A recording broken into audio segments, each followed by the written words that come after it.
आनंदी, तुझे पढ़ना है तो पढ़, लेकिन सारी उम्र बाप की छाती पर यूं बोझ मत करना है। पर बापू, अभी तो मेरी उम्र पढ़ाई लिखाई की है, मुझे पढ़ लिखकर डॉक्टर बनना है। पढ़ाई पढ़ाई पढ़ाई, आज तो तेरी इन किताबों का काम तमाम करके ही छोड़ूंगा। ये ले। नहीं बापू, मत मारो बापू, मत छोड़िए, नहीं बापू, नहीं। बापू, फिर तुमने क्या किया? तुमने मेरी इन किताबों को भी नहीं पढ़ा बापू, मेरी किस्मत फाड़ दी, मेरी किस्मत। ये कापी किताबें ना सिर्फ छोरों के हाथ में अच्छी लगती है, लड़कियों के हाथ में तो सिर्फ मेहंदी अच्छी लगती है, मेहंदी। पर बापू, मैं लड़की हूँ तो क्या हुआ? लड़का और लड़की तो हमारी दोनों आंखों के समान होते हैं। चुप कर आनंदी, और यह एहसान मान कि अब तक जिंदा है तू। कहीं बचपन में गला दबाकर मार दिया होता तो यह तेरी बकबक नहीं सुनती पड़ती आज। पर बापू, मुझे तो वो उम्र अच्छा ना होते हैं। देख छोरी, जितना जल्दी हो तुम चूल्हा जलाना सीख ले, उतना ही अच्छा है तेरे लिए। और हाँ, तेरा ब्याह तो होगा, वो भी करेंगे कल। अपना जीवन है तुम्हारी ये कहानी, आंचल में है दूध और आंखों में है पानी। मुझे माफ कर दे बेटी, तेरे बापू के जिद के आगे मेरी एक न चलेगी। माफ कर दे बेटी, मुझे माफ कर दे।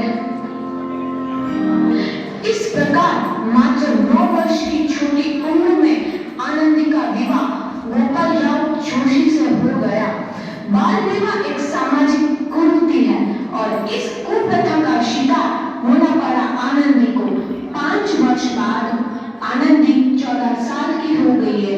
उसके घर एक शिशु ने जन्म लिया है। देखते हैं आगे क्या हुआ। देखिए ना, इसे क्या हो गया है? इसका मतलब तो अंगार की तरह तप रहा है, इसे तो बहुत तेज बुखार है। आप बिना कुछ भी बोलते हैं, दीजिए मुझे। माधव, जल्दी से वेद जी को बुला के लाओ। जी, अभी बुला के लाओ। ये तुम क्या कर रही हो आनंदी? बस करो आनंदी, ये सब अंधविश्वास है। अरे आप यकीन तो कीजिए, भगवान की कृपा से इसका माथा ठंडा हो रहा है और बुखार भी उतर गया है ना बाबू? देखिए, दीजिए मुझे।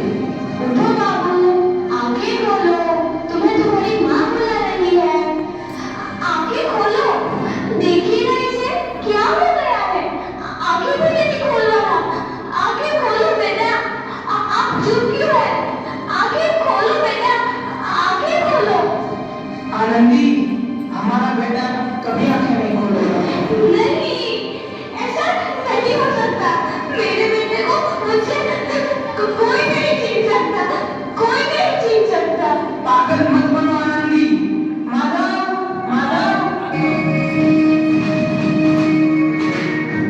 आनंदी, बंद करो ये पागलपन। भगवान ने मेरा बच्चा छीन लिया। भगवान ने नहीं, तुम्हारी अशिक्षा और अंधविश्वास ने तुम्हारा बच्चा छीना है। अगर तुम पढ़ी लिखी होती तो आज हमारा शिशु जीवित होता। तुम अनपढ़ थे आनंदी, अनपढ़। नहीं, अब मैं अनपढ़ नहीं रहूंगी मैं अनपढ़। मैं पढ़ूंगी ताकि कल किसी और आनंदी को इलाज के अभाव में अपना बच्चा ना खोना पड़े। शाबाश आनंदी, और यही तुम्हारे अपराध के लिए प्रायश्चित भी है।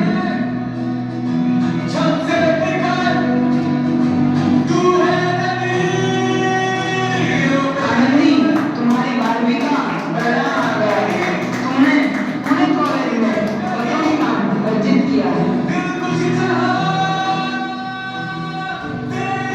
आनंदी, तुम्हारी मेहनत रंग लाई है, तुम्हें शिक्षा वृत्ति मिली है। ये लो तुम्हारे अमेरिका जाने की टिकट। मुझे शिक्षा वृत्ति मिल गई, मैं अमेरिका जा रही हूँ। पर ये सब मैं अकेले कैसे कर पाऊंगी? दीदी, अपने आप को इतना कमजोर क्यों समझ रही हो? फिर इतना पढ़ने लिखने का क्या फायदा? तुम अभी गंवार की। गवार नहीं हूँ मैं अब गवार।